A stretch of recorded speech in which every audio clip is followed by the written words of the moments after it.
नमः। श्री सरस्वत्यै नमः। गुरुचरण कमलेभ्यो नमः।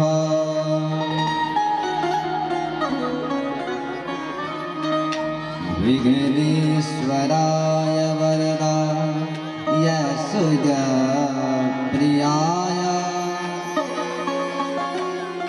लंबोदराय सकलाय जगद्धिताय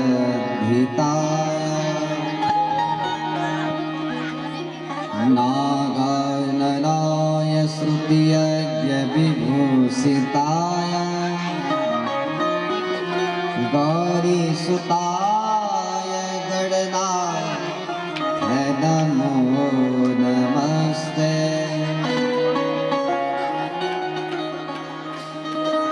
वंशी विभूषित करा नवनीरदाभा पीताम्बरा तरुणबिम्बफला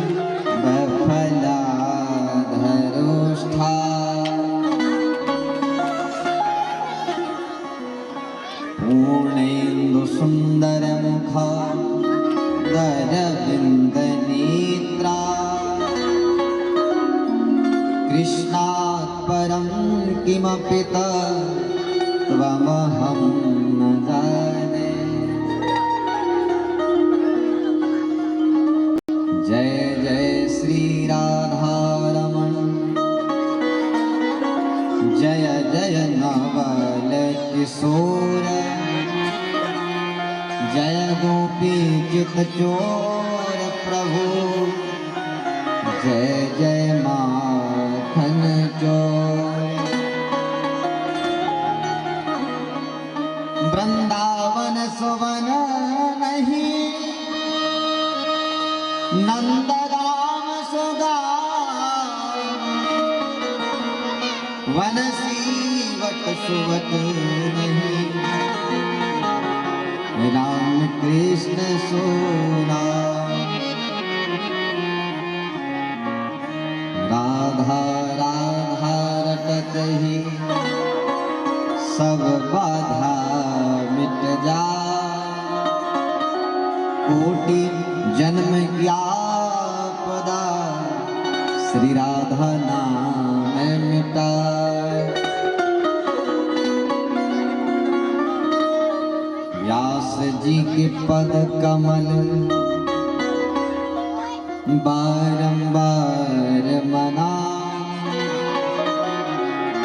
गुण गाओ राधे श्याम के हनुमत हो सहाय।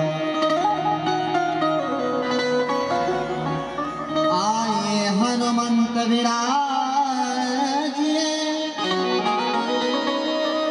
कथा कहूँ मति अनुसार प्रेम सहित आसन धरो विराजो पवन कुमार। लेत सदा सुध दीन की सहज दया के धार जननी जनक यह दास के प्रभु श्री राधेश्याम। श्री लक्ष्मी नाथ समारंभा शंकराचार्य मध्यमा अस्मद आचार्य पर्यंता वंदे श्री गुरु परंपरा।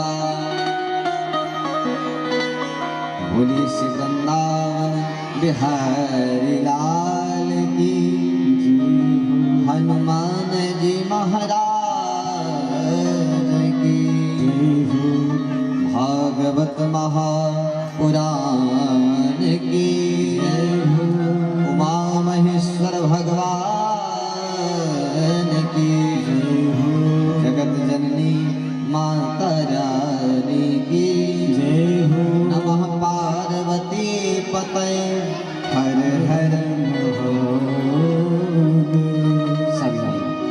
भगवत चरण कमलम रागी भक्त वृंदों से निवेदन उच्चारण भगवान नाम स्मरण। सभी भक्तों से निवेदन सस्वर गायन करेंगे। बच्चों से निवेदन थोड़ा सा बच्चे शांति बनाए रखें, जिनके भी बच्चे हैं। हाँ, कथा में लाओ तो थोड़ा सा बच्चों का विशेष ध्यान रखें बेटा। शांति, ये खेल का मैदान नहीं है, कथा सुनने का मैदान है। सभी भक्तों से निवेदन सस्वर गायन करें। बोल हरि बोल हरि हरि हरि बोल, केशव माधव गोविंद बोल। बोल हरि हरि हरि बोल, केशव माधव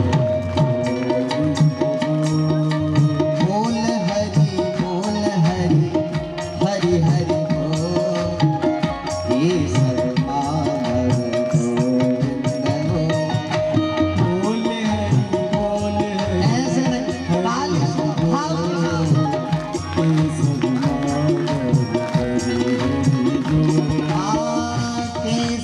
माधव गोविंद बोल, केशव माधव गोविंद बोल, केशव माधव गोविंद बोल, केशव माधव गोविंद बोल।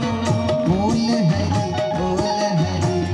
हरि हरि बोल, केशव माधव गोविंद बोल। बोल हरि हरि हरि बोल, केशव माधव हरि हरि बोल। नाम प्रभु का है सुखकारी, पाप कटेंगे क्षण में भारी। नाम प्रभु का उनका नाम है सुखकारी। पाठ करते चिन्ह वारी। नाम प्रभु का है सुखकारी, पाप कटेंगे क्षण में भारी। नाम प्रभु का है सुखकारी, पाप कटे चिन्ह वारी। नाम कपीले अमृत घोर, नाम कपीले अमृत घोर, केशव माधव गोविंद बोल। केशव माधव गोविंद बोल। बोल हरि हरि हरि बोल, केशव माधव बोल हरि हरि हरि बोल, केशव माधव। राधा माधव सरकार की जय हो। भाव के साथ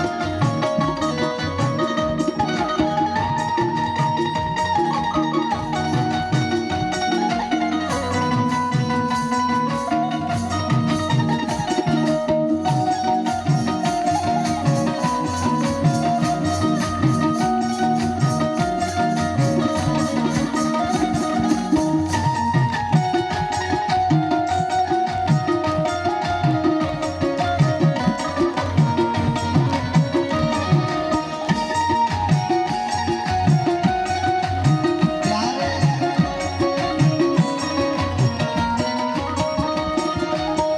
सबरी अहिल्या सदन कसाई, नाम जपन से मुक्ति पाई। तुझिया सदन कसाई, नाम जपन से मुक्ति पाई। सबरी अहिल्या सदन कसाई, नाम जपन से मुक्ति पाई। सदन सदन कसाई, नाम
तारी बालक नर नारी हरि जप कितहु न डो हरि जप कितहु न डो जन्म गवाता क्यों अनमोल जन्म गवाता क्यों अनमोल बोल हरि हरि हरि बोल ये सब नाम हरि बोल हरि हरि हरि बोल ये सब बात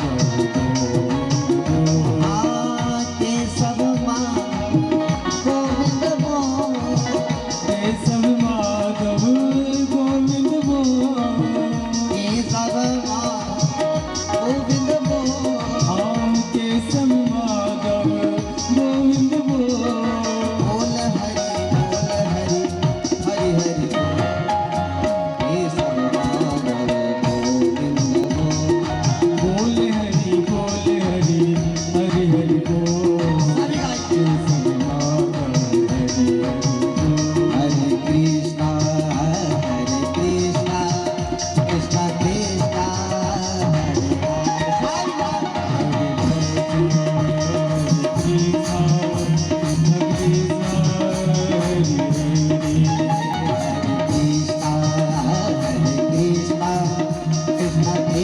हरे ताली से भगवान हरे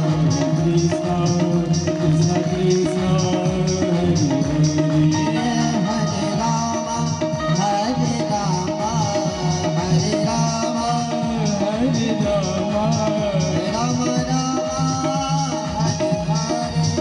राम हरे हरे हरे कृष्णा कृष्णा कृष्णा हरे हरे राम हरे कृष्णा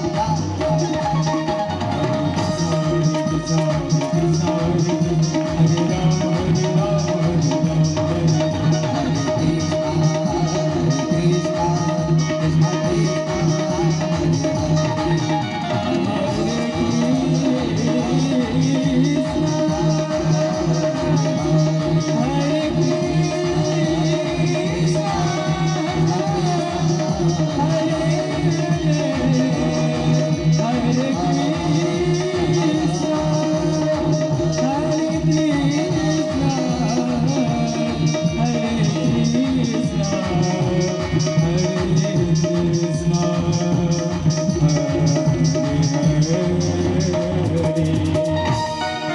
वृंदावन बिहारी लाल की हनुमान जी महाराज की भागवत महापुराण की समस्त देवी देवताओं की जय जय श्री राधे जय जय श्री राधे जय जय श्री राधे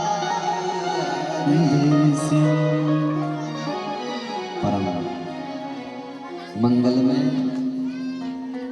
अकारण करुणा वरुणालय भगवान बालकृष्ण लाल कृष्ण कन्हैया लाल की बांगमयी प्रतिस्वरूपा श्रीमद् भागवत महापुराण श्रवण करने हम आप द्वितीय सत्र की द्वितीय दिवस की रात्रिकालीन लीला में उपस्थित हुए हैं। दूर दराज से आए हुए सभी भगवत प्रेमी हमसे आयु में हमसे ज्ञान में वृद्ध हमारे श्रोत्रिय वृंद हमारी मातृशक्ति जो कि सदैव आज के समय में धर्म में यदि पताका उच्च स्वर में गुंजायमान हो रहा है अथवा धर्म में सबसे बढ़कर किसी का हिस्सा है तो मातृशक्ति का है। ऐसे भगवती माँ अरुंधति लोक मुद्रा जैसे माताओं के चरित्रों को चरित्रार्थ कर देने वाली हमारी मातृशक्ति, हमारे आचार्यगण, हमारे कलाकार बंधुजन, टेंट वाले भैया, साउंड वाले भैया, कैमरा वाले भैया एवं छोटे छोटे नन्हे नन्हे बाल गोपाल बच्चे भी, सभी भगवत प्रेमियों के हृदय में मेरे कन्हैया के प्रति, मेरे गोविंद के प्रति, मेरे राधा माधव के प्रति, मेरे राधा रमण के प्रति, मेरे गिरिराज जी के प्रति जो श्रद्धा, जो प्रेम, जो विश्वास, जो अहेतु की भक्ति विराजमान है, उन्हें प्रणाम करते हुए आज की कथा को आरंभ करते हैं। सिया राम में सब जग जाना, करह प्रणाम जोरे जुग पाना। सभी भक्तों को हृदय से जय श्री राधे, जय श्री श्याम, हर हर महादेव। पूर्व प्रसंग बड़ा दिव्य चल रहा था। हमने आपने कथा श्रवण किया कि किस प्रकार से धुंधकारी जीवन पर्यंत पाप रत में रहने के बाद में अधोगति को प्राप्त हो गया और अधोगति में जाने के बाद भी भागवत कथा सुन लिया गया और कथा सुनने मात्र से हुआ क्या, उसे सुंदर स्वरूप प्राप्त हो गया। भगवान के पार्षद विमान लेकर के आए हैं। स्वयं धुंधकारी कहता है, धन्या भागवती वार्ता प्रेत पीड़ा विनाशिनी, सप्ताहोपि तथा धान्यः कृष्ण लोक फलप्रदा। धन्य है भागवत की वार्ता जो कि हम आपको प्रेत पीड़ा विनाशिनी, सप्ताहोपि तथा धान्य कृष्ण लोक फलप्रदा। ऐसी भागवत कथा है भैया जो बड़े से बड़े पापियों का भी उद्धार कर देती है। लेकिन एक विषय के लिए हम यहाँ टिके हुए। हाँ, हमने सुना है, आपने भी सुना हुआ है, ग्रंथों में लिखा है कि गंगा जी में स्नान करने से क्या होते हैं, पाप धुल जाया करते हैं, जीवों का कल्याण हो जाता है। फिर भैया यों तक सुने हैं हमने, आपने भी ग्रंथों में वर्णन आता है, यज्जल स्पर्श मात्रेण सगर के 60,000 पुत्र भस्मीभूत हो गए थे। तो गंगा जी का जल स्पर्श हुआ, मुक्ति प्राप्त हो गई। लेकिन एक प्रश्न उठता है क्या नहीं, बोले भैया जितनी मछलियां हैं, जितनी मगरमच्छ हैं, जितने सुअर हैं, जो सब गंगा जी के किनारे रहते हैं, वो गंगा जी में रहते हुए भी मृत्यु को प्राप्त होते, उनकी मुक्ति क्यों नहीं होती? हाँ, मुक्ति होती तो उनकी होना था सबसे पहले, उनकी क्यों नहीं होती? बस यहाँ हम यही कहना चाह रहे हैं। कल भी हमने निवेदन किया था, आज भी निवेदन कर रहे हैं। बोले हुआ क्या, जब धुंधकारी ने कथा सुना, विमान आया किसके लिए? धुंधकारी के लिए। गौकर्ण जी महाराज ने कहा रुको भैया, इतनी जल्दी क्या है, कथा तो पूरे गांव वालों ने सुना है, केवल धुंधकारी के लिए ही विमान क्यों आया? आना था तो सबके लिए आना था। आपके भागवत कथा के फल में भेद कैसे हो गया? तो बोले सुनो, बोले भेद होने का कारण है श्रवणस्य विवेदेन फल भेदोत्र संस्थिता। श्रवणम तु कृतं सर्वे न तथा मननम कृतम। बहुत सुंदर बात। बोले श्रवण के भेद में, फल के भेद में इसलिए भेद नजर आ रहा है, श्रवण के भेद में अंतर है। क्या अंतर हुआ? किसी ने बेटा मांग लिया, किसी ने धन मांग लिया, किसी ने कुछ मांग लिया, भैया मांगने में फर्क हो गया। गौकर्ण जी ने जो कथा सुनाई, उस कथा को यदि आत्म कल्याण के लिए किसी ने सुना, तो किसने सुना? केवल एकमात्र धुंधकारी ने सुना। तो आप भैया प्रेत योनि में रहो चाहे मनुष्य योनि में रहो, यदि आपने कथा सुने हैं आत्म कल्याण के लिए तो तभी वह आपको कल्याणकारी होगी। मनन कथा सुनने भर से नहीं होता है, कथा सुनने के बाद में इस कथा का मनन करना चाहिए। अच्छा एक बात है, दादाजी बड़े बुजुर्ग हैं, इनके मन में प्रश्न उठता होगा कि महाराज जी भागवत कथा कब तक सुनना चाहिए। कोई तो नियम होगा कि भैया जिनने 108 सुन लिया उनको सुनने की जरूरत नहीं है, अथवा 51 सुन लिए तो सुनने की जरूरत नहीं है। अरे भैया कोई तो गिनती होगी, हाँ वो गिनती बता दो महाराज जी, हम उतनी सुन के अलग करें जो भागवत। ऐसा प्रश्न उठता है क्या नहीं? अरे कितनी गिनती है बताओ तो सही, कितनी सुन ले लास्ट बताओ। तो यहाँ पर कहते हैं सदा सेव्या श्रीमद् भागवती कथा यस्या श्रवण मात्रेण हरिश्चित्तं समाश्रये। सदा सेव्या श्रीमद् भागवती कथा। कब कब? बोले रोज सुनते रहो। वाह महाराज, आपका काम कथा सुनाने का, इसलिए कह रहे हो कि रोज सुनो। हम तो 7 दिन की कथा तो बड़े परिश्रम के साथ में, और इस गांव में शायद 2 सत्र है, ऐसा सुनने में आया है कि इस गांव की जब से प्रादुर्भाव हुआ होगा जब से, और यूँ कह रहे थे वो जो पुरानी वाली कथा वही गांव में और यहाँ में 3 पीढ़ी का अंतर है। हाँ हमने ऐसा भी सुन रखा है। तो इस कथा के आयोजन में तो हमें इतना समय लग गया, 3 पीढ़ी गुजर गई जब जाकर कथा है पा रही है महाराज जी।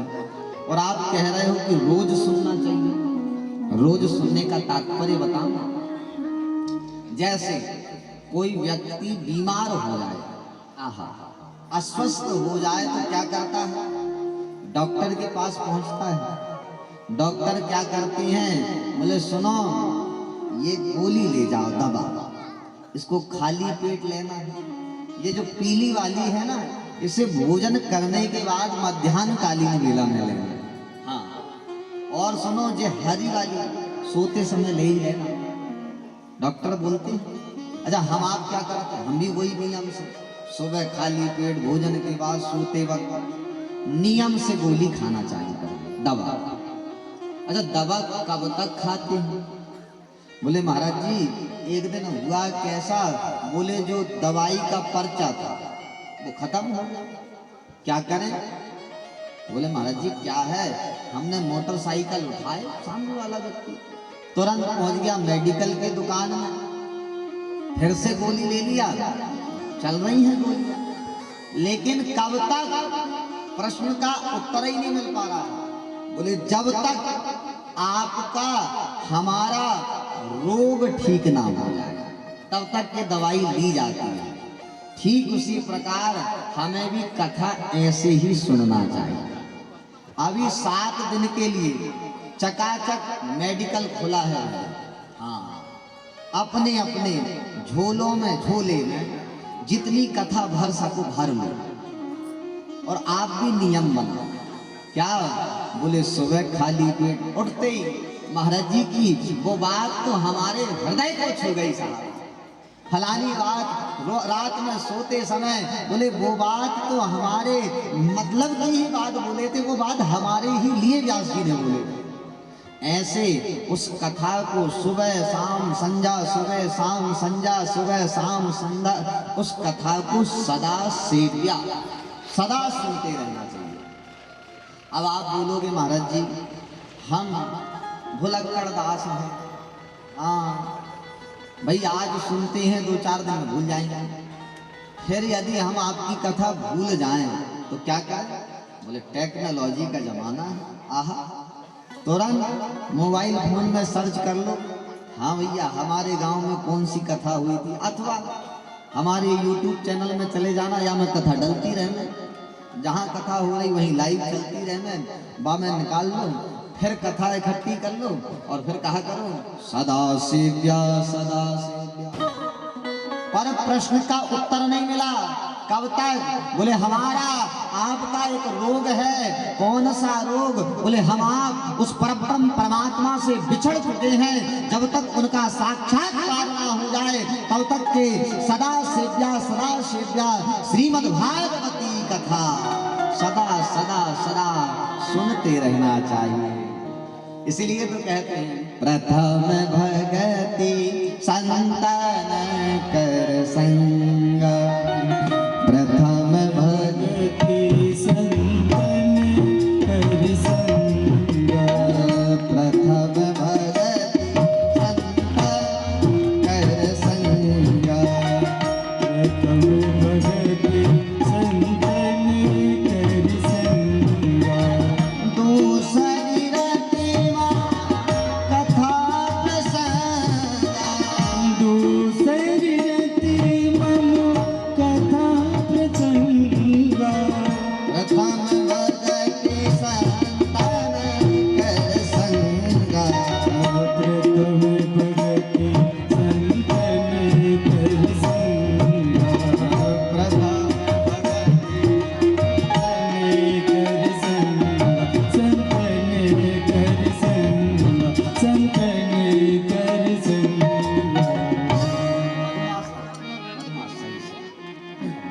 प्रथम भगति क्या है?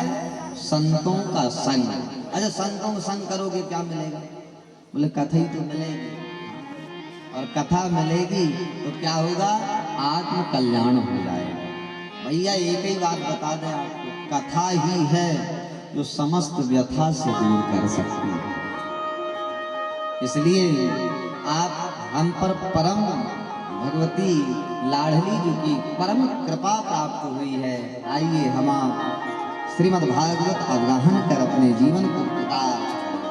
तो निवेदन हम कर रहे हैं, श्रवण में यदि भेद होगा तो फल में भी भेद हो जाएगा। इसलिए क्या करना है? सुनना अच्छे से, और सुनने के बाद में उस कथा का मनन करना है। देखोगे भैया, आप जानते हैं, अनुभवी हैं, ऐसे कहते हैं एक रसरी आवत जाता है, सिल पर पड़त निशान।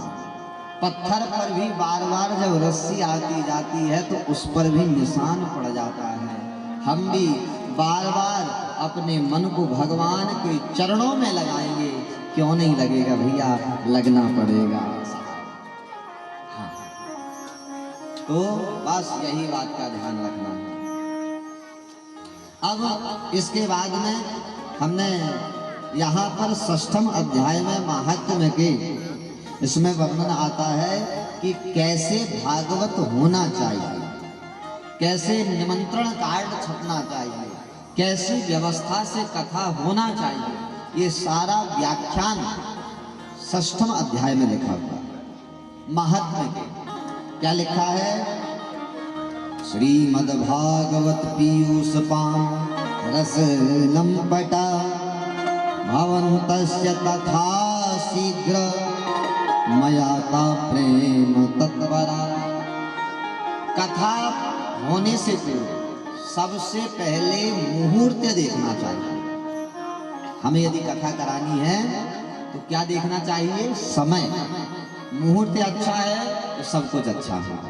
तो भैया आपके ग्राम के बड़े भाग्य हैं कि इतने दिनों में कथा तो हो ही रही है, लेकिन उससे बड़ी बात क्या है कि दिव्य चैत्र मास में, सुंदर चैत्र मास में भी नव दुर्गा का यह समय चल रहा है। अभी हिंदू नववर्ष का द्वितीय दिवस है, अर्थात इतना बढ़िया संयोग मिलना मुझे लगता है असंभव है, इतना बढ़िया संयोग। दूसरी बात, स्थान खोजा जाता है कहाँ पर सभी भक्त सुदृढ़ता से, सुलभता से, सहजता से, सरलता से उपस्थित हो सके, ऐसे स्थान का चयन होना चाहिए। पश्चात इसके बाद दिव्य कार्ड छपना चाहिए, निमंत्रण कार्ड। उसमें लिखना चाहिए भैया भगवती राधा रानी की बात से हमारे ग्राम में दिव्य कथा हो रही है, इसमें आपको आना है। और यदि आपके पास में 7 दिन कथा सुनने का समय नहीं है, एक काम करना 6 ही दिन के लिए आ जाना। 6 दिन के लिए समय नहीं है, 5 ही दिन के लिए आ जाना। 5 दिन के लिए समय नहीं है, एक काम करना 1 ही दिन के लिए आ जाना। 1 दिन का भी समय नहीं है तो हमारे यहाँ 2-2 सत्र की कथा चल रही है, सुबह या शाम आ जाना, लेकिन आ जाना, क्योंकि एक घड़ी आधी घड़ी आधी में पुण्यार तुलसी चर्चा राम की कटे कोटि अपराध। हाँ, 1 घड़ी आधी घड़ी, आधी में ही पुण्य मिल जाता है। इसलिए भैया जितना समय भगवान ने आपको सुलभता से दिया, उस समय को व्यर्थ ना गवाते, कथा में उपस्थित हो जाना चाहिए। ये तो रही बात किसकी, कथा कार्ड की। इसके बाद में प्रवक्ता के विषय में बताया गया। हाँ भैया ध्यान से सुन लो, जैसा डॉक्टर चुनोगे वैसा इलाज होगा। हाँ, बहुत गहरा विषय है ये।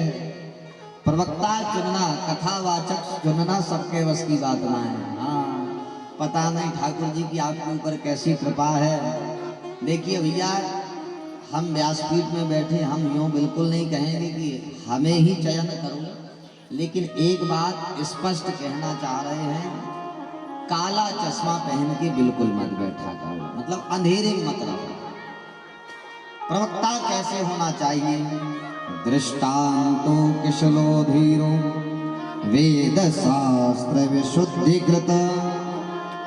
कैसा होना चाहिए, बोले विरक्तो वैष्णवो विप्रो वेद शास्त्र विशुद्धिकृत। कथावाचक जो होना चाहिए विरक्त होना चाहिए, वैष्णव होना चाहिए। विरक्तो वैष्णवो विप्रो वेद शास्त्र विशुद्धिकृत, मतलब वेद शास्त्रों को जिन्होंने पढ़ा। अब भैया हम कहेंगे नहीं, पर फिर भी निवेदन कर देंगे, आज की परिस्थिति ये बन गई है, बोले जो ठीक से गा ले, ठीक से बजा ले, बोले पंडित जो गाल बजावा और बैठा लिए रह गए जय जय लक्ष्मी नारायण। एक उदाहरण देंगे आपको, बुरा मत मानिए। एक गांव में हुआ क्या, एक भैया था, वो छोटा सा बच्चा, वो बोला पिताजी से, पिताजी पिताजी हमें डॉक्टर बनना है। आहा, ध्यान देना भैया, डॉक्टर बनना है, पुराने समय की बात है। पिताजी हम डॉक्टर बनूंगा। अब पिताजी ने सोचा क्या करें, तो गांव में एक डॉक्टर थे, उन डॉक्टर साहब के पास ले गए। डॉक्टर साहब हमारा बेटा डॉक्टर ही बनना चाहता, डॉक्टर बनना चाहता, उसे पढ़ा। अच्छा, इत्तेफाक हुआ क्या, वो डॉक्टर तो था लेकिन जानवरों का डॉक्टर था। कोई बात नहीं, डॉक्टर था, डॉक्टर इंसान का रहे चाहे जानवर का जीवन बचाने का काम है। अब बालक को कहा यदि तुम्हें डॉक्टरी सीखना है तो हमारा थैला पकड़ना पड़ेगा, कंपाउंडरगिरी करना पड़ेगा, तब तो बनेगा। सही है क्या नहीं? तो अब तो बेटा को, अच्छा कितना समय लग जाएगा बताओ यार? तो बोले कम से कम 4-5 साल तो लगा ही जाएंगे डॉक्टरी सीखने में। कल सी ज्वाइनिंग हो गई, सुबह से आ जाता है बेटा, नोट करता है, ऐसे इंजेक्शन भरते हैं, ऐसे इंजेक्शन लगाते हैं, हर एक बात को नोट करता है। इतने में भयो कहा एक दिन एक घटना है गई, ध्यान से सुनियो। क्या घटना हुई? बोले घटना ये हुई कि एक दिन एक ऊंट आया उन डॉक्टर के पास। ऊंट था बीमार। बीमारी क्या हुई थी? बोले उस ऊंट ने इतना बड़ा तरबूज खा लिया, तरबूज मुंह में भर लिया, वो गले में अटक गया, न पेट में जावे न बाहर निकले, दिक्कत बन गई। अब डॉक्टर साहब ने कहा एक काम करो, इस ऊंट को बिठाला जाए। पहले के समय में होता था, अब भैया ऊंट को बिठाला गया। बिठाल के उसके मालिक को कहा डॉक्टर ने, जाओ 2 बड़े पत्थर लाओ। मालिक ने 2 बड़े पत्थर लेकर के आए। पत्थर डॉक्टर ने क्या किया, बोले एक पत्थर गर्दन के नीचे रखा और दूसरा पत्थर फुल ताकत से घम से, तो क्या हुआ, तरबूज फूट गया और पेट में चला गया और इलाज हो गया। उधर से कोई नेता आ रहे हैं, क्या भाई लोग, ए भाई लोग, इतने ध्यान उतने से कोई नेता आ रहे हैं, कोई अच्छा, हम भी देख भैया देखे हम कौन आ रहा हो कैसे।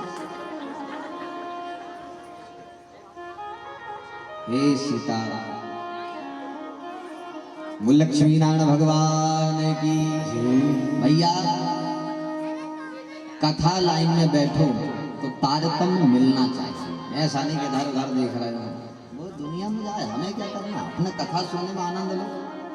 तो भयो कहा, अच्छा कहाँ जा पाने, पत्थर मारा, पेट में चला गया, इलाज हो गया। अब तो उसके बाद में जो डॉक्टरी सीख रहा था बच्चा, उसने सुना, बताओ हमारे पिताजी कह रहे थे 4-5 साल लगेगा, हम तो सीख गए डॉक्टर। अब तो भैया उसने क्या करा, बढ़िया छिंदवाड़ा की मेन रोड में नया क्लिनिक खोलिया। वो सब कान वान में लगाने का और सब ले लिया, थर्मामीटर वगैरह। आहा, अब ले करके, अच्छा ऐसा होता है नए डॉक्टर आमे तो रोगी कुछ ज्यादा पहुंचते हैं उसके पास इलाज कराने के लिए। तो एक मैया पहुंच गई भैया, कैसी मैया, पुराने समय में होता था ना, आयोडीन की कमी से घेंगा रोग हुआ करता था, पहुंच गई। डॉक्टर साहब इस रोग का इलाज है क्या? अब जैसे गर्दन फूली हुई, हाँ अरे इसी का तो स्पेशलिस्ट हूँ, बोले मैं, यही तो मैंने पढ़ा हूँ। वो सब जो हाथ पाँव नाक कान तो बोले वैसे ही देखता ऊपर से, इसी की पढ़ाई है, इसी की डिग्री है मेरे पास। बोले कितना टाइम लगेगा? बोले आप भी ठीक करके देता हूँ। अब तो भैया नहीं बोले बच्चों को तो ले आऊँ मैं, हाँ बच्चों को ले आओ। अब मैया बड़ी प्रसन्न हुई, बच्चों को लेकर के गई। अब ऑपरेशन थिएटर में मैया को लेटा दिया। उसी के बेटे से कहा, बेटा जाई तो पत्थर ले आओ। अब्बा ने पत्थर ला के दिया। अब ऑपरेशन वही जानता था बेचारा, उसने भी क्या किया, बोले उस भैया के, अच्छा बच्चे ने सोचा कि शायद नया क्लिनिक है, कुछ टेबल वेबल खसक रहा होगा, लगाने की लगता होगा पत्थर, ला के दे दिया है भैया। एक तरफ रखा है पत्थर और दूसरे पत्थर से दिया हमसे, और मैया की घेंगाई रोग ठीक कर दिया। तो बात हंसने की नहीं है, समझने की है। सदगुरु वैद्य वचन विश्वासा, बात सही है, लेकिन सदगुरु होना चाहिए। नहीं तो ऐसे वैद्य के चक्कर में पड़ गए, ऐसे गुरुजी के चक्कर में पड़ गए, तब तो भंडारा ही होना है, बाकी कछु ना हो गए। तो या लिए कथा प्रवक्ता जब भी चुने, वेद शास्त्र विशुद्धिकृत, जिन्होंने सुंदर भैया वेद का अध्ययन किया है, वृंदावन, बरसाना, बनारस, काशी इत्यादि में पढ़कर के जो दिव्य महात्मा आए हैं, उनसे ही कथा सुनना चाहिए। और एक और आजकल हम देख रहे हैं, कलयुग के कारण बढ़ रही है व्यवस्थाएं। आप लोगों को बुरा जरूर लगेगा, लेकिन हमने पहले ही दिन स्पष्ट किए थे कि हम वही बात बोलेंगे जो ग्रंथ में लिखी है। आजकल कुछ मैया, कुछ दीदी, कुछ बहनें भी कथाएं करने लगी हैं, लेकिन यह ग्रंथ के विपरीत बात है। ग्रंथ में, भागवत में, रामायण में कहीं ऐसा वर्णन नहीं। उसमें स्पष्ट लिखा है विरक्तो वैष्णवो विप्रो वेद शास्त्र विशुद्धिकृत। कहने का भाव वैष्णव होना चाहिए, वेद शास्त्र से विशुद्धिकृत होना चाहिए। इसमें माताओं को नीचा नहीं दिखाया गया, इसका मतलब ये मत सोच लेना आप लोग। मैया को तो हमारे मनुस्मृति में स्पष्ट कहा गया है, यत्र नार्यस्तु पूज्यन्ते रमन्ते तत्र देवता। जहाँ नारियों की पूजा होती है वहाँ पर समस्त देवता निवास करते हैं। लेकिन भैया आजकल अधिक भीड़ के चक्कर में अधिक अब हम कुल मिला के वैष्णव होना चाहिए। विरक्तो वैष्णवं विप्रो वेद शास्त्र विशुद्धिकृत दृष्टांता कुशलो धीरो। ये तो रही प्रवक्ता की बात। अब बात आई श्रोता कैसे होना चाहिए। हाँ, अब आप लोगों कमर कस लो, आप भी हो नहीं सुनने लाया। हाँ, कथा सुनने वाले व्यक्ति कैसा होना चाहिए? बोले कथा सुनने वाले व्यक्ति श्रोता होना चाहिए। श्रोता श्रोता कितने प्रकार के होते हैं भैया? एक होता है सबसे पहला, कौन निम्न क्वालिटी की बात करते हैं, पहले श्रोता जो कथा में आ जाए और सो जाए, तो वो कौन है? श्रोता। अच्छा, आप लोगों के मन में प्रश्न उठा के नहीं कभी? बोले महाराज जी वैसे नींद नहीं आएगी, और कथा में बैठते ही बोले हुआ इधर श्री गणेशाय नमः और उधर चाल। हाँ, कथा में नींद क्यों आती है? प्रश्न उठता है। 3 घंटे चले जाओगे वो पिक्चर देखने के लिए थिएटर में, तो पलक भी नहीं झपकेगी एक आध बार। और कथा में बैठोगे तो भैया जय कर रही, पाँव ऐसे कर रहे हैं, नींद आ रही है, 10 बज गए भैया अभी तक बंद नहीं कर रहा है जी महाराज। हाँ, नींद क्यों आती है? बोले इसलिए आती है, बताओ मैं। ये घटना आज की नहीं है। इसमें घटना एक समय का हुई जब राम जी और रावण का युद्ध चल रहा था। राम रावण युद्ध की बात है। उस समय राम जी ने कुंभकर्ण का वध किया। अब जब कुंभकर्ण का वध किया तो वध करने के बाद, बच्चे लोग एकदम साइलेंट, या तो अपनी जो तुम्हारी जो टोली है एकदम पीछे बैठाला करो। एक तो भैया एक बात बताएं, एक तो हम कथा सुना रहे हैं, कंडक्टर सीट में हमको बैठा रखे हो आप, तो कहाँ से सीधी मीधी कथा चलेगी? बेटा यहाँ बैठे हो एकदम शांत, मैं जो कैमरा वाले भैया से फोटो खिंचवाऊंगा, और जिनने बात करते भयो पायो हुए तुम्हें बाप है कम से कम 108 उठक बैठक लगवाऊंगा कल। ठीक है, अब उधम तो नहीं मचाओगा? कौन नहीं मचाएगा? हाथ उठा के बताओ। हाँ, इतनी देर से मचा रहे थे। हाँ, अब नहीं मचा। बोल भक्त वत्सल भगवान की। हाँ हाँ, बढ़िया। तो कहाँ थे अपन? हाँ, भगवान कहाँ श्रोता सरोता में, भगवान राम रावण युद्ध चल रहा था, कुंभकर्ण का वध किया भगवान ने। अब कुंभकर्ण का जब वध किया तो वध करने के बाद में उसकी जितनी पत्नियां थी सब आ गई, सब विलाप करें, रो में हाय मेरे पतिदेव, हाय मेरे पतिदेव। अब स्वाभाविक पति मारे हैं, दुख तो हो गई। तो राम जी ने समझाया, देवी तुम्हारे पति को साकेत मिल गया, कल्याण हो गया, उद्धार हो गया। तो सब पत्नियां शांत हो गई, लेकिन एक पत्नी थी, जितना समझा मैं, देवी जी आपके पति साकेत चले वो और तेज रो गए, आपके पति का उद्धार हो गया वो और तेज रो गए। वो चुप होने का नाम ही नहीं लेती है, जितना समझाना उतना तेज रोती है। अब तो राम जी खींच गए, क्यों देवी मैं आपको इतना समझा रहा हूँ तुम्हें समझ में क्यों नहीं आता है? वो गुस्से में बोली, सुनो राम जी आप मुझे जानते नहीं हो, मैं कौन हूँ? बोले कौन हो तुम? बोले मैं हूँ निद्रा देवी। इन सब के पास तो मेरे पतिदेव 2-4 दिन के लिए रहा करते थे, मेरे पास ज्यादातर समय मेरे पास रहते थे, तो मुझसे प्रेम ज्यादा है, मुझे प्रेम ज्यादा है। और सुनो मैंने भी प्रतिज्ञा किया है। क्या? बोले आज के बाद मैंने तुम्हारे साकेत में, तुम्हारे बैकुंठ में, तुम्हारे शिवलोक में मैंने ताला न डलवा दिया तो मेरा नाम भी निद्रा देवी है। हम राम जी ने पूछा भाई कैसे ताला डलवाएगी? तो बोले मुझे पता है तुम्हारे मार्ग में आने का एक ही रास्ता है, तुम्हारे द्वार आने का। क्या? बोले कथा मार्ग। तो जैसे ही कथा होगी वैसे ही मैं पहुंच जाऊंगी बोले, और सबके आंख में बैठ जाऊंगा। और जैसे ही नींद आएगी आदमी सो जाएगा, और सोएगा तो कथा सुनेगा ही नहीं, और सुनेगा नहीं तो कल्याण कैसे होगा। तो राम जी ने कहा देवी तुम ऐसे ही कर लेना, हम पूरी तैयारी से कथा करवाएंगे। बोले क्या? बोले आज से नियम बनाते हैं, बोले जो कथावाचक रहेंगे उनको ऊपर बिठाला जाएगा पहले तो।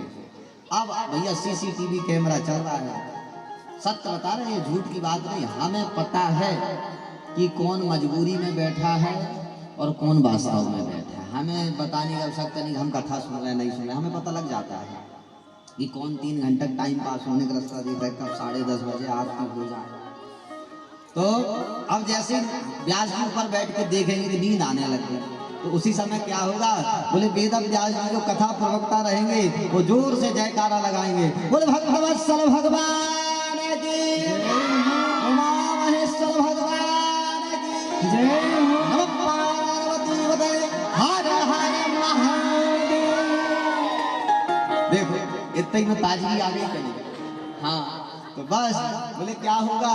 बोले जैसे ही निद्रा देवी एंट्री करेंगी सही वेद व्यास जी जयकारा लगवा दिया करेंगे। अच्छा एक बात बता भैया, जितना ध्यान ड्राइवर रखते हैं गाड़ी चलाने वाले, उतना ही ध्यान किसको भी रखना पड़ता है?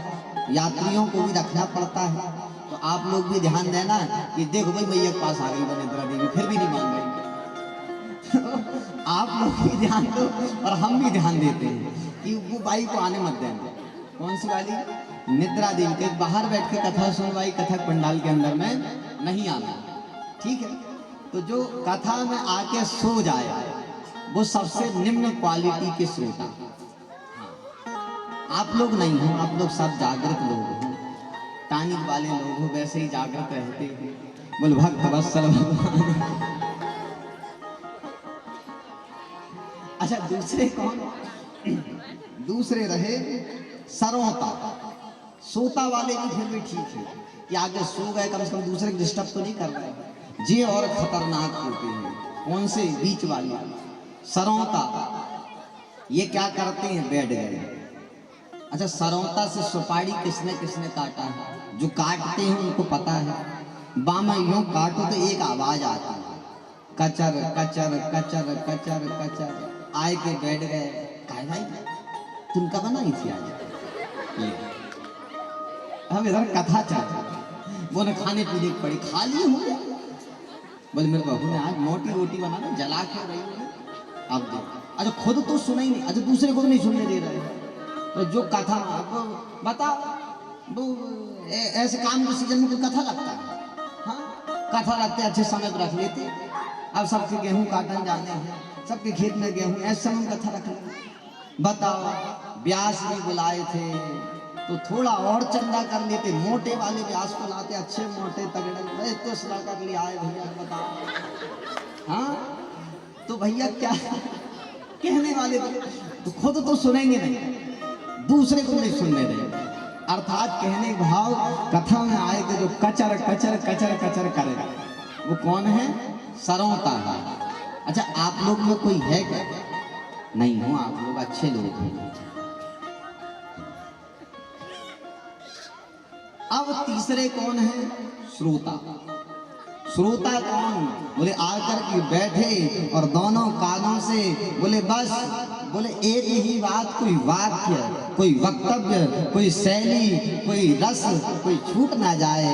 आकर के बैठ गए। जो पिपासु होते हैं, जिनको कथा से प्रेम होता है, ये नहीं देखा करते टेंट कैसा लगा है, ये नहीं देखा करते साउंड कैसा लगा है, सुना कौन रहा है। उन्हें तो केवल कथा सुनने से आनंद आता है साहब, वो श्रोता है। तो भैया तो श्रोता कैसे होना चाहिए? श्रोता होना चाहिए।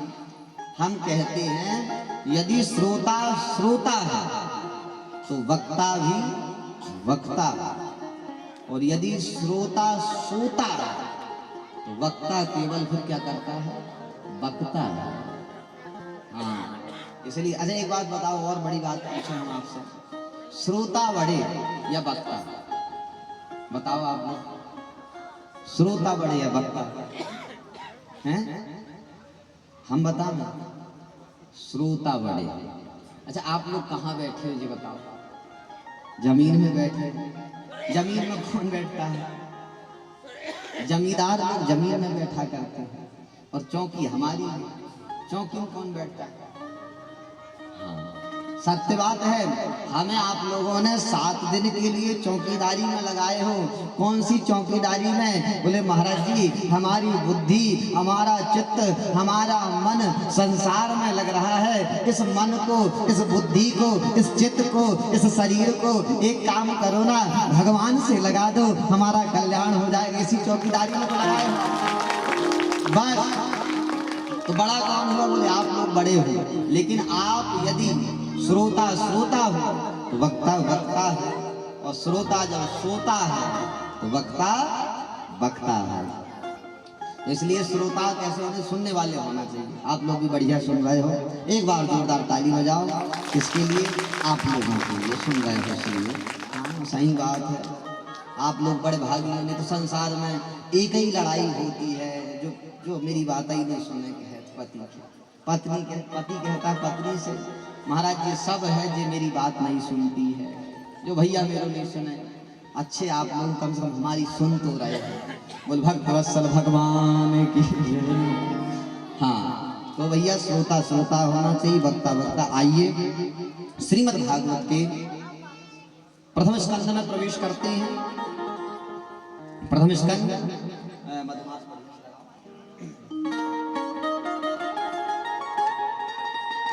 जन्माद्यस्य यतोऽन्वयादि तरतश्चार्थे सवीर्यास्वराट् तेने ब्रह्महृदाय आदि कवये मुह्यन्ति यत्सूरया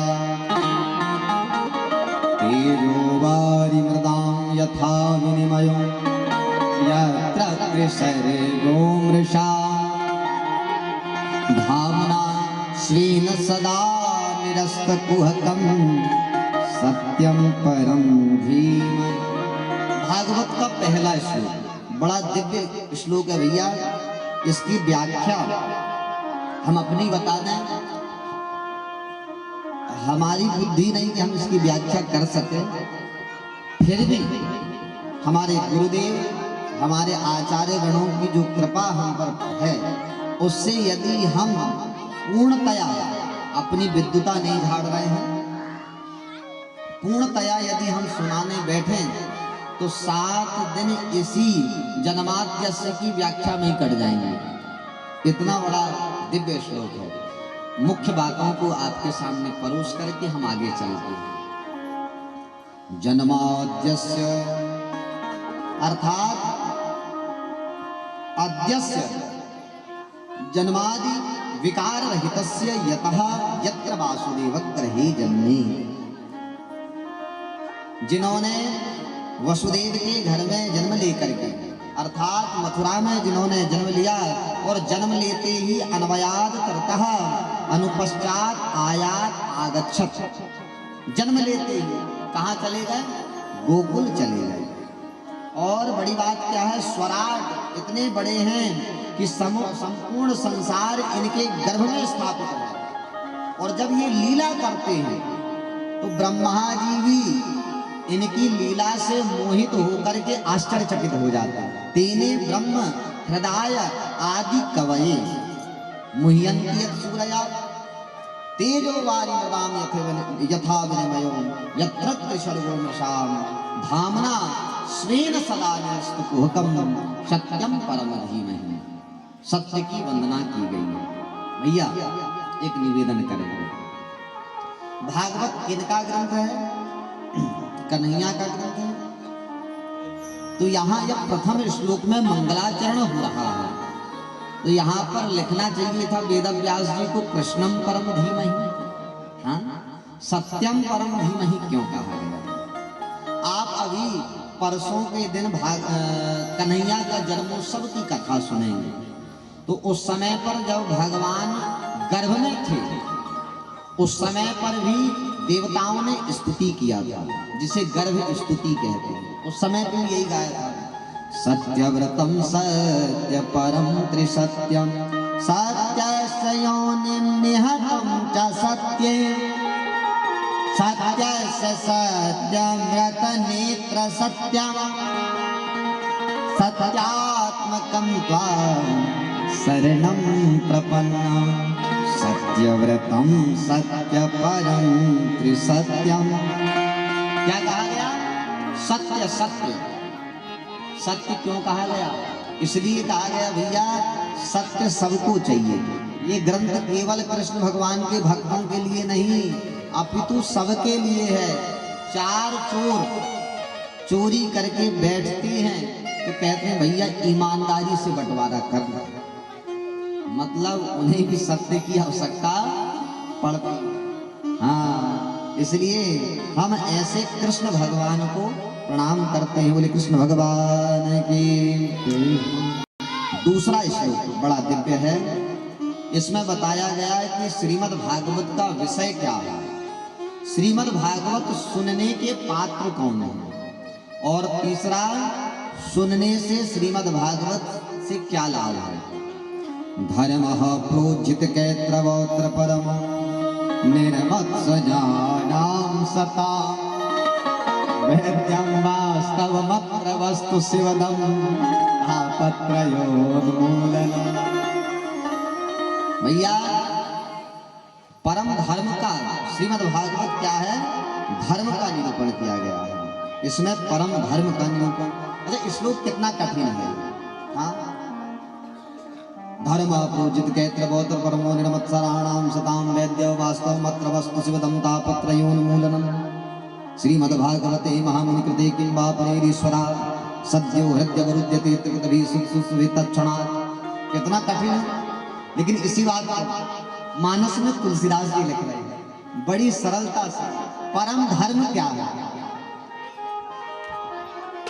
परहित सरिस धर्म नहीं भाई, परहित सरिस धर्म नहीं भाई, परहित सरिस धर्म नहीं भाई, परहित सरिस धर्म नहीं भाई, परहित सरिस धर्म नहीं भाई, परहित सरिस धर्म नहीं भाई, पर पीड़ा सब नहीं अगमाई, पर पीड़ा सब नहीं अगमाई, पर पीड़ा सब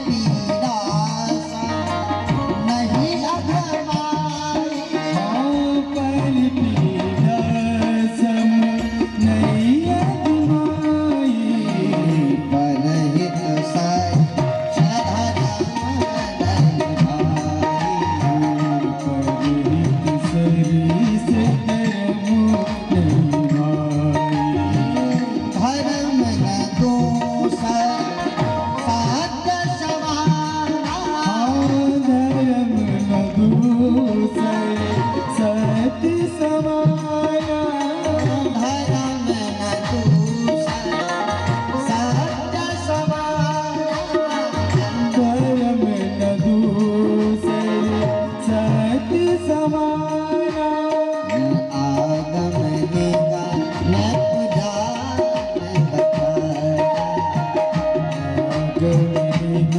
मैं बखाना, आगम निगम पुराण बखाना, आगम निगम आगम निगम आगम मैं पुराण बखाना। परम धर्म क्या है? बोले परहित सरिस धर्म नहीं भाई। हमने सुबह निवेदन किया अष्टादश पुराणेषु व्यासस्य वचनाद्वयम् परोपकाराय पुण्याय पापाय परिपीडनम्। दूसरे को कष्ट पहुंचाने से बड़ा कोई पाप नहीं, और दूसरों की मदद करने से बड़ा कोई पुण्य नहीं साहब। ये अष्टादश पुराण का सार आपको निवेदन करता है। तो परम धर्म क्या है? परहित सरिस परम धर्म नहीं। हाँ अच्छा भैया, भागवत सुनने के पात्र कौन है? हाँ, पात्रता जरूरी है। तो क्या कहा गया? निर्मत्सरा नाम सता। कैसे कथा सुनना चाहिए? निर्मत्सर होकर कथा सुनना चाहिए। निर्मत्सर का मतलब मत्सर, मच्छर एक होता है मच्छर जो हमारे घरों में हुआ करता है। हाँ, वो काटे तो परेशान हो जाता है व्यक्ति। एक रोग होता है, कौन सा रोग हो जाता है? डेंगू हो जाता है काटने से। अच्छा, वो मच्छर से बचना बड़ा आसान है। वैज्ञानिक जमाना हो गया, मोर्टीन, ऑल आउट इत्यादि लगा दो तो मच्छर से बच सकते हैं। लेकिन एक और है, कौन सा? बोले मत्सर, जिसे ईर्षा रूपी मत्सर कहते हैं। कहा गया है भैया, कंचन तजना सहज है, सहज त्रिया का नेह, मानो बड़ाई ईर्षा दुर्लभ तजना। ये एक घड़ी जीवन की कमाई हुई संपत्ति आप एक बार में त्याग कर सकते हैं। कंचन तजना सहज है, सहज क्रिया का ने, लेकिन एक बार जो ईर्षा रूपी मच्छर लग गया, ईर्षा द्वेष रूपी जो मच्छर लग गया भैया, इसको निकालना बड़ा भारी काम है। हाँ, जैसे आपके यहाँ दूध होता हो, आचार के पात्र में आपने किसी भगोने में, किसी गंजी में, पात्र में आचार रखा था, आपने निकाला, आचार बाहर कर दिया और बिना साफ करे दूध रूपी अमृत डाल दो बाबा, का होवेगो? बोले दूध फट जावेगो। वैसे ही ये कथा रूपी अमृत है साहब। यदि हमारे बर्तन, हृदय रूपी बर्तन ईर्षा द्वेष मत्सर रूपी हमारे जीवन में ऐसा कुछ है तो ये कथा भी फट जाया करती है, कल्याण नहीं करती। इसलिए कथा सुनते समय कैसा होना चाहिए? निर्मत्सर होना चाहिए। भैया संसार का मच्छर, हमें एक घटना याद आ गई, गांव की बात है। गांव की बात, एक दादाजी थे, पुराने जमाने में एक ही साधन था मच्छर भगाने का। बताओ, पहला धुआं कर लो बोले, और दूसरा था मच्छरदानी लगा लो। हाँ, पहले जमाने में घर के आंगनों में लोग बाग खटिया में ऐसे डंडा बांध के बाबा में यूं मच्छरदानी लगाते थे। अच्छा, एक बात है, धोखा से उस मच्छरदानी के अंदर एक मच्छर भी घुस गया, वो पूरी रात भर सोने नहीं देता है। सही बात है। ऐसे ही आपके हृदय रूपी पात्र में छोटा सा भी मच्छर है, मत्सर ईर्षा रूपी, पूरी कथा को भंडारा कर देगा। इसलिए अपने हृदय रूपी पटस्थल पर ईर्षा मत रखो। और क्या कर? अच्छा, वो दादाजी परेशान थे तो उन्होंने कहा, अब उन्होंने 2 खाट लगाई। एक खाट, वो कौन? मच्छर भी जानते, मच्छरदानी के अंदर आदमी घुसेगा, वो कंपटीशन में रहते, कोई ना कोई घुस ही जाता है। परेशान थे दादा, उनने एक खाट ये कोने में, एक खाट वो कोने। किसी ने पूछा, दादा तुम तो अकेले सोओगे? बोले, हम मच्छरों को बेवकूफ बना रहे हैं, हम सोएंगे ये वाली खाट में, मच्छरदानी वाली खाट लगाए हैं। तो ये तो भाई बचने के खूब उपाय हैं, लेकिन मत्सर नहीं होना चाहिए। समझ गए? ईर्षा रूपी मत्सर, निर्मत्सर होके कथा सुनना चाहिए। हाँ, अच्छा, कथा सुनने से क्या हो जाता है भैया? फायदा क्या है? बोले, वैद्यम वास्तव मत्र शिवदम तापत्रयोन्मूलनम। तीनों प्रकार के ताप दूर हो जाया करते हैं और सद्यो हृदयवरुद्यते पृथ्वी। बोले, स्वयं परब्रह्म परमात्मा भगवान कृष्ण कन्हैया लाल, वो टेढ़ी टांग वाले हमारे हृदय में आकर के विराजमान हो जाया करते हैं। आहा, एक बात बताएं, हम बार बार कहा करते हैं, ये बीमारी लगती नहीं है। हाईवे संसार में सैकड़ों बीमारी होती हैं।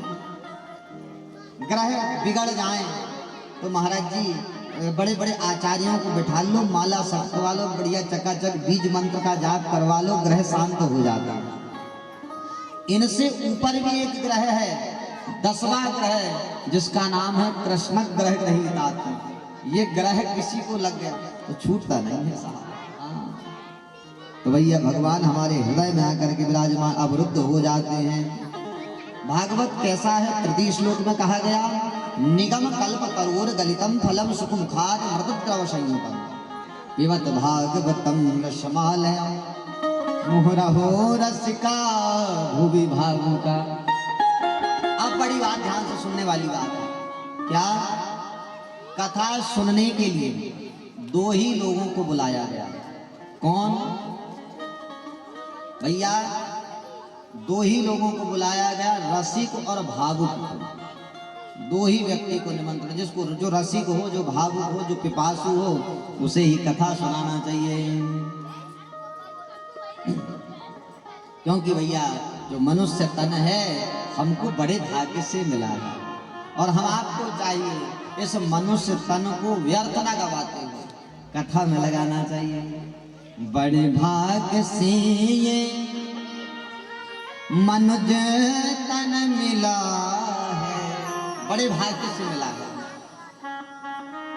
क्या बात? बड़े भाग्य से ये मनुज तन मिला है, लेकिन कमाते कमाते उम्र पार कर दी।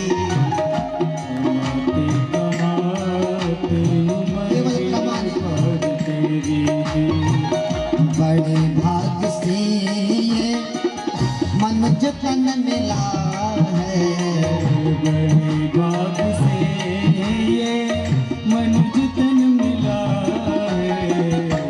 कमाते कमाते उम्र पार कर दी। कमाते कमाते उम्र पार कर दी। जीवन पर्यंत कमाने में अभी चेत जाओ पगल, अभी भी समय है। अभी चेत जा पगले, अभी भी समय है। अभी चेत जाओ अभी भी समय है। अभी चेत जा पगले, अभी भी समय है। ये खाने कमाने में, ये खाने कमाने में आयु बेकार, आते ही खाते उम्र पार कर दी। आते ही खाते उम्र पार कर दी। बड़े भाग्य से ये मनुज तन मिला है। बड़े भाग्य से मनुज तन मिला है। कमाते कमा उम्र पार कर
तन मिला है। लेकिन भैया कमाते कमाते उम्र पार कर दी। अरे कर क्या रहे हैं? यही तो कर रहे हैं। अभी चेत जा पगले अभी भी समय है, अभी चेत अभी भी समय, ये खाने कमाने में, ये खाने कमाने में आयु बिताने। क्या किया? खाते ही खाते उम्र का कर क्या रहेगा? सुबह उठे खा लिए फिर सो गए, फिर पैसा कमा लिए फिर सो गए फिर खा लिए। इसीलिए जिंदगी मिली है। अरे भैया मैं बार बार निवेदन करता हूँ, सुबह के मध्याह्नकालीन सत्र में भी निवेदन किया था। क्या बोले? श्वास लेने को तो लोहार की धौकनी भी श्वास लिया करती है, बच्चे को जन्म देने को तो कुकर सुकर कुत्ता बिल्ली जानवर भी बच्चों को जन्म दे दिया करते हैं, पालन पोषण करने को तो वो भी कर दिया करते हैं। हम में उनमें यही अंतर है, भगवान ने हमें मनुष्य बनाकर भेजा है, हम आत्म कल्याण कर सकते हैं, आत्म कल्याण कर सकते हैं। तो भैया कथा सुनने के पात्र कौन? जो रसिक और भावुक हों। दिव्य 6 प्रश्न सूत जी महाराज ने सोनकादि 88,000 ऋषियों ने सूत जी से किया है। किम श्रेयः शास्त्र सारः कः अवतार किम प्रयोजनम, भगवान के अब तक कितने अवतार हुए और भगवान के अवतार चरित्रों का वर्णन। धर्मः कम शरणम गता, कलयुग में धर्म किसकी शरण में गया, ये सब कथा इन विषयों को हम जानना चाहते हैं। अब सूत जी ने सोचा हम कथा सुनाने लग गए, लेकिन गुरु जी को प्रणाम नहीं, क्योंकि फक्कड़ों की कथा भैया जहाँ प्रश्न चालू है वहाँ कथा चालू हो गई। अब प्रश्न पूछा गया तो अब अपने गुरु जी का स्मरण करें। इनके गुरु जी कौन है? सुखदेव स्वामी। उनकी स्तुति करते हुए कहते हैं यम प्रजंतमनुपे तमपेत कृत्यम पायनो विरह का तर आजुहावा पुत्रेति तन्मयतया तर भूमिने तम सर्वभूत हृदयम मुनिमान तोष्मि। सुखदेव जी महाराज, इनके जन्म की कथा आती है भैया। एक समय की बात है, महादेव अपने घर के अपने कैलाश के बाहर वट वृक्ष में बैठ कर के साधना कर रहे थे, भजन कर रहे थे। इतने में देव ऋषि नारद का आगमन हुआ। तो नारद जी ने देखा कि शंकर भगवान साधना में संलग्न हैं, तो उनको किसी भी प्रकार का डिस्टर्ब नहीं होना चाहिए, तो चुपचाप मैया के पास चले गए, माँ पार्वती के पास। मैया पार्वती ने स्वागत किया। गुरुदेव तू आया, बहुत दिनों में आना, क्या कारण है? तो बोला सुनो भैया, सत्य बताऊं पार्वती जी, आजकल हमने निकलना थोड़ा बंद कर दिया है, लोगों के यहाँ जाना हमने बंद कर दिया है। अच्छा क्यों कर दिया? बोले हमने एक बात सीख लिया। बोले क्या? सुर नर मुनि सबकी है रीति, स्वार्थ लागे करें सब प्रीति। यदि किसी से प्रेम है, अब भैया जो तबला बजा रहा है उससे नहीं काहे को प्रेम? बोले तबला अच्छा बजा है तो प्रेम, नहीं तो काहे प्रेम धरो। स्वार्थ है इसीलिए प्रेम है, स्वाभाविक सी बात है। जो बैंज वालों भैया सही से नहीं बजाने का तो इससे प्रेम काहे को? सत्य बात है। तो कहने का भाव बिना स्वार्थ की, यहाँ तक कि मैया अपने बेटा से प्रेम करती है, उसमें भी स्वार्थ छिपा है। बड़ो हो तो भैया जी मेरे स्वार्थ कुछ ना कुछ तो छिपा ही है। पुत्र पिता से प्रेम करता, उसमें भी स्वार्थ छिपा है। हाँ, तो बोले स्वार्थ की दुनिया है मैया, इसलिए हमने निकलना कम कर दिया है। तो माँ पार्वती ने पूछा हमारे कैलाश में क्या स्वार्थ देखा आपने? जो परस्पर विरोधी हैं। कौन? बोले चूहा और सर्प की जोड़ी है, कहीं से कहीं तक, कहीं से कहीं तक जोड़ी नहीं है। देखो हमारे आंगन में हमारे स्वामी जी के गले का सर्प बैठा है, उसी के बगल में चूहा बैठा। देखो परस्पर प्रेम से रह रहे हैं। यहाँ तक भी हमारे बड़े बेटे का वाहन कौन है? मयूर, मोर वाहन है। मोर कभी मोर। और यहाँ तक सुनो, बोले हमारा वाहन कौन? सिंह। और हमारे स्वामी जी का वाहन कौन है? बैल। आपस के परस्पर विरोधी हैं। देखो एक साथ पानी पी रहे हैं, एक साथ रह रहे हैं, जिनका परस्पर विरोध होते हुए भी कैलाश में कितना प्रेम है, एक संग रह रहे हैं। आपको यहाँ स्वार्थ नजर कहाँ आया? बोले देखो देवी जी, हमारा मुंह मत खुलवाओ, हम बोलेंगे तो अभी झगड़ा हो जाए। अब तो मैया बोली बताओ हमारे यहाँ क्या स्वार्थ है? बोले एक ही बात पूछेंगे, आप जवाब नहीं दे पाओगे। बोले पूछो तो सही। अब तो देवर्षि नारद ने प्रश्न किया, मैया एक बात बताओ, आपके जो कंठ में इतनी सारी, जो भगवान शिव के कंठ में इतनी सारी मुंडों की माला है, ये किसकी है? अब तो मैया भी शांत हो गई। बोले इतनी कथा सुनाते हैं भूत भावन भोले बाबा, और न मैंने गौर किया कभी। देखती तो रोज हूँ मुंडों की माला, आज तक पूछा ही नहीं हूँ किसकी है। देख लो, आपसे यदि भूत भावन भोले बाबा प्रेम करते तो कब का बता दिए होते कि ये मुंड की माला किसकी है। आपसे प्रेम बराबर नहीं करते। अब तो भैया इतने में नारद जी चले। रास्ते में वहीं बाहर बैठे थे कौन? शंकर भगवान। बोले आओ नारद, सत्संग कर लेते हैं।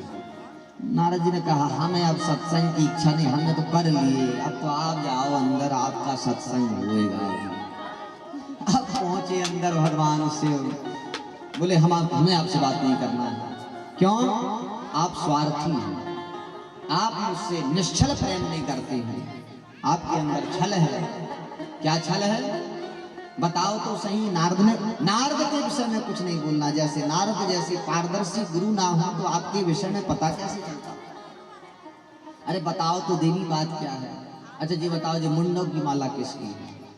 अब तो शंकर भगवान ठहाका लगा के हंसने लगे। देवी, यदि तुम्हें ये बात पता लग जाए कि मुंडों की माला किसकी है तो तुम्हारा प्रेम और बढ़ जाएगा। बोले किसकी है? बोले ये सब तुम्हारी माला है। बोले मेरे सिर इतने सारे हैं। बोले आप जितने बार अपने शरीर का त्याग करती हैं उतने बार उस मुंड को इस माला में मैं पिरो लेता हूँ। बोले भगवान जी कितने बार मेरा शरीर छूटा है? हाँ। बोले आपका कुछ नहीं हुआ।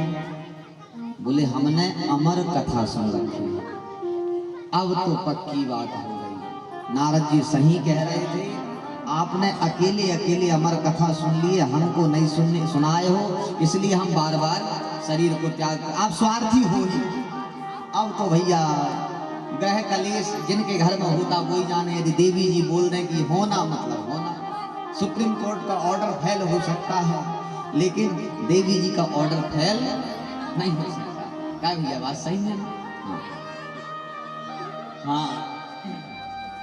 अब तो क्या हुआ, इतने में शंकर भगवान ने बात माने, कैलाश में डमरू बजाया और समस्त पशु पक्षी सब चले गए, क्योंकि अब अमर कथा सुनाना था, क्योंकि कोई सुन लेगा तो वो अमर हो जाएगा। माँ पार्वती से कहा निरीक्षण करके आओ।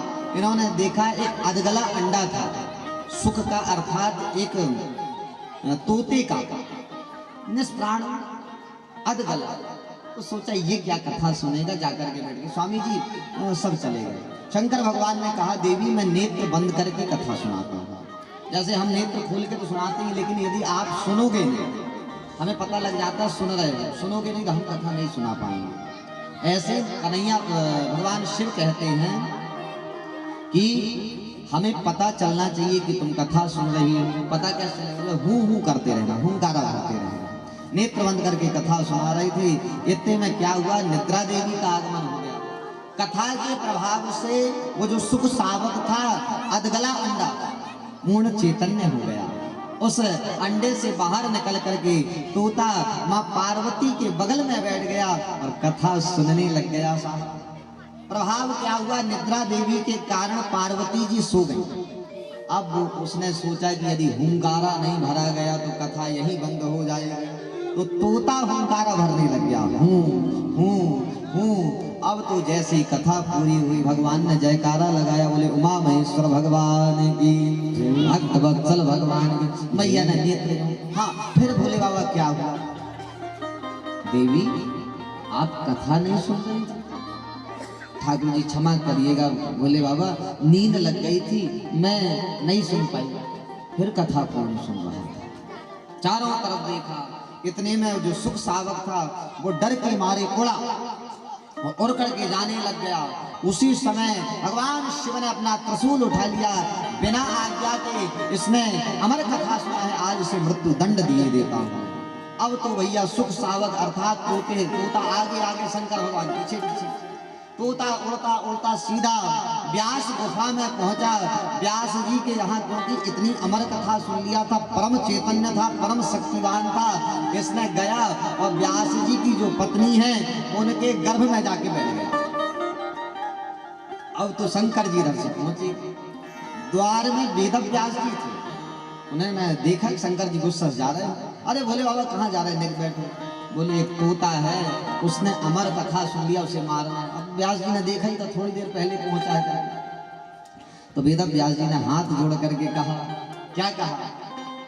प्रभु आपने क्या कहा है? उसने अमर कथा सुन लिया है।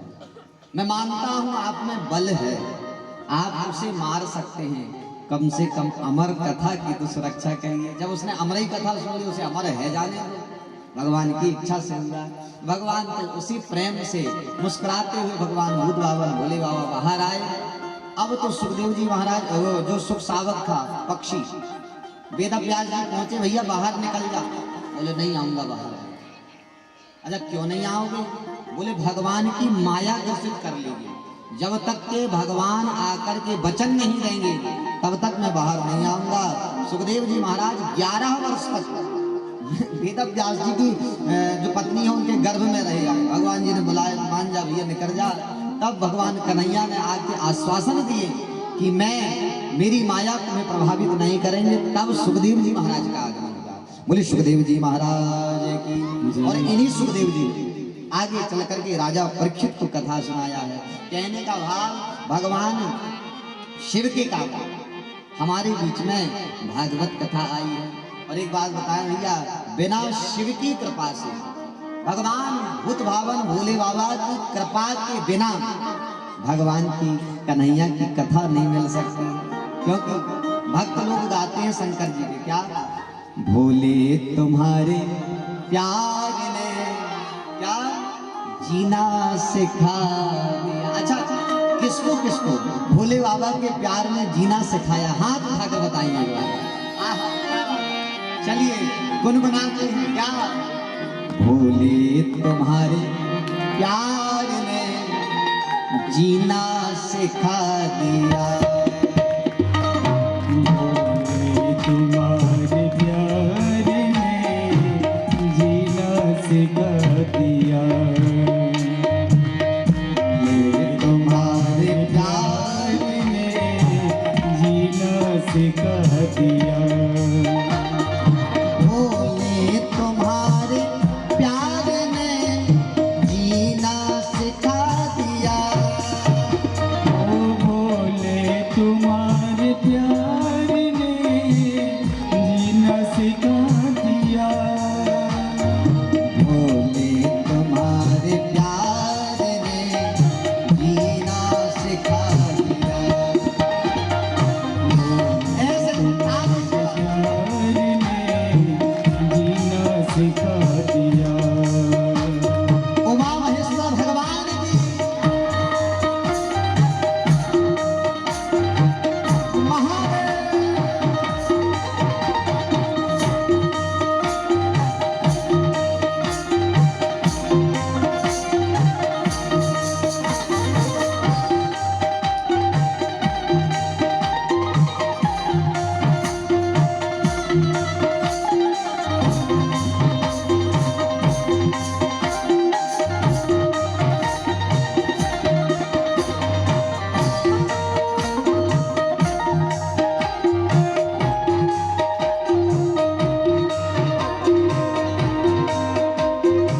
दिन से मुझको आपने, उस दिन से मुझको आपने दुनिया दिखा दिया। भोले तुम्हारे प्यार ने जीना सिखा दिया। भोले तुम्हारे प्यार ने जीना सिखा दिया।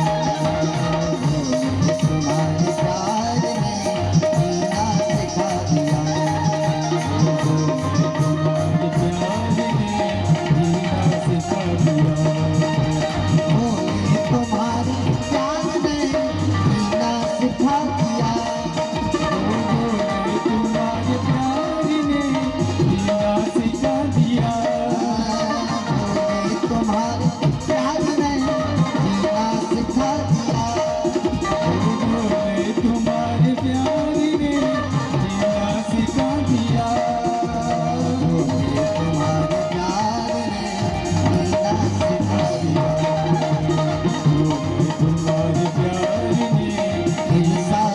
दिया। भोले तुम्हारे प्यार ने जीना सिखा दिया। हिस्सा बना दिया।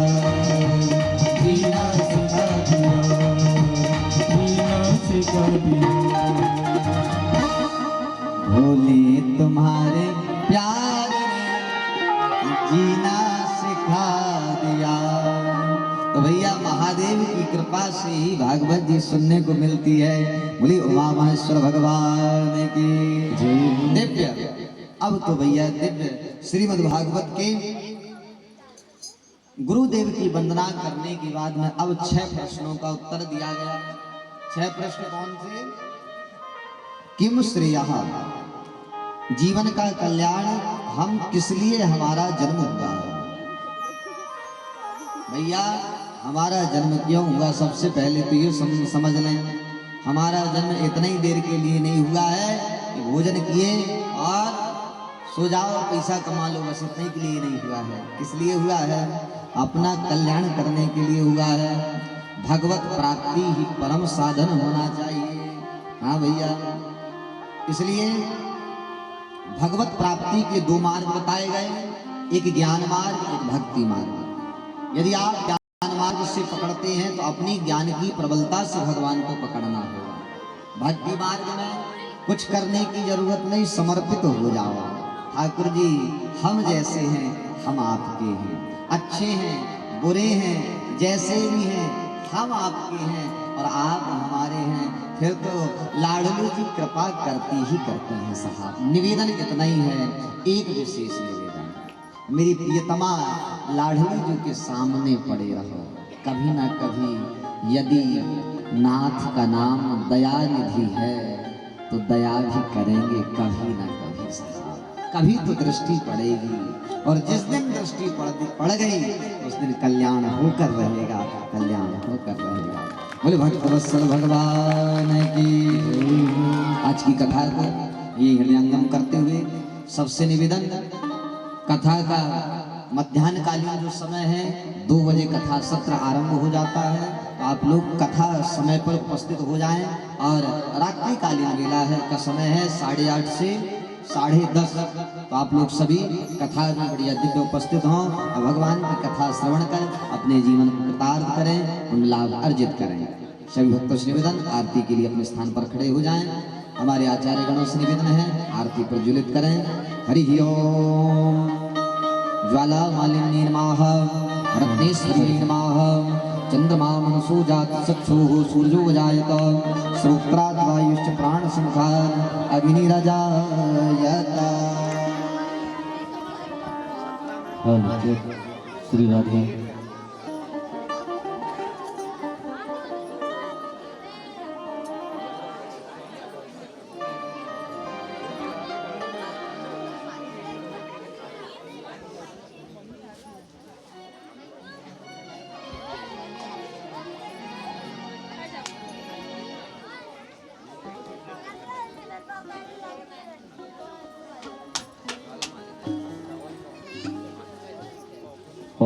ज्वालामालिन्यै नमो नमः। सर्वोपचारणार्थे जलगन्धाक्षतपुष्पाणिं समर्पयामि। ॐ इदगुं कविः प्रजननं मे अस्तु दशवीरगुं सर्वगणगुं स्वस्तये आत्मसने प्रजासने पशुसने लोकसन्नभयसने अग्निः प्रजां बहुलां मे क्रोधवन्नं पयोरेतो असमासु धत्तः ॐ चन्द्रमा मनसोर्जात चक्षुः सूर्यो अजायत श्रोत्वाद्वायुश्च प्राणश्च मुखाग्निरजायत।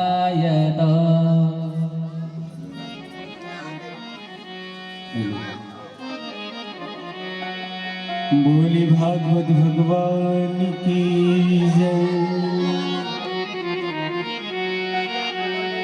श्री भागवत भगवान की है आरती, पापियों को पाप से तारती। श्री भागवत भगवान की है आरती, पापियों को पाप से है तारती।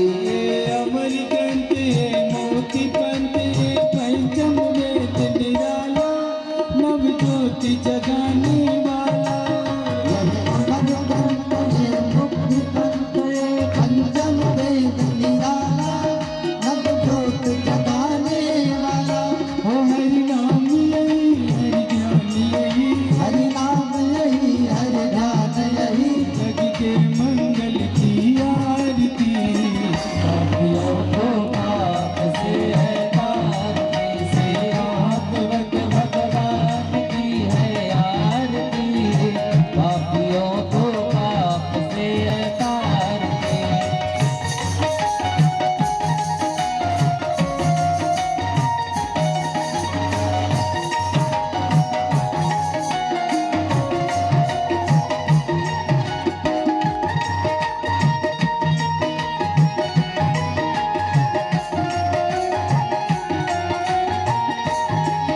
ये शांति गीत पावन पुनीत, पापों को मिटाने वाला, हरि कृष्ण कराने वाला।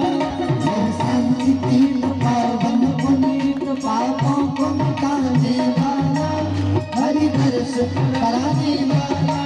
ये शांति गीत पावन पुनीत, पापों को मिटाने वाला, हरि दर्श कराने वाला।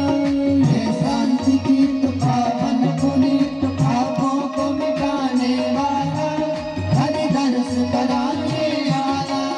ये सुख करनी ये दुख हरनी, यह सुख करनी यह दुख हरणी, ये सुख करनी ये दुख हरनी। यह सुख करनी यह दुख हरणी। श्रीमद सूदन की आरती, पापियों को पाप से है तारती। श्री भागवत भगवान की है आरती, पापियों को पाप से है तारती।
जलेन शीतलीकरणं पुष्पै देवादिवन्दनम् आत्मा विवन्दनं भूमि निधायो हस्ते अक्षरपुष्पं